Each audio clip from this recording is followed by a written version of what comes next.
Yung simento rito, natutulog sa kamay. Natutulog sa kamay. Hawakan mo yung simento dito. Unang-una yung simento, ganyan lang kakapal. Eh dapat 18 centimeters. 18 cm, mga 8 inches. Parang kalsada. Dapat ganyan kakapal. Ganyan lang ang nandyan. Pag subukan nyo mamaya, hawakan na nyo sa kamay, kayang durugin. Malabnaw yung simento na ginamit. Nagtipid sa simento, nagtipid sa... Tapos, meron dapat desiltation. Dapat doon na naman sa kontrata, may desiltation, dredging, completed. Tignan naman ninyo, paano magiging completed yan? Tignan ninyo. May isla sa gitna. Tinutubuan na ng damo na napaka... Masukal na yan yun.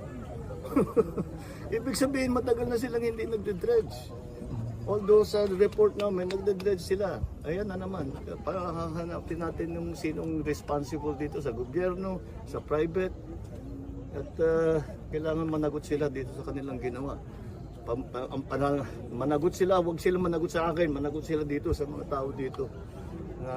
Yung mga kahirapan na dinala nila sa mga buhay nila. Okay.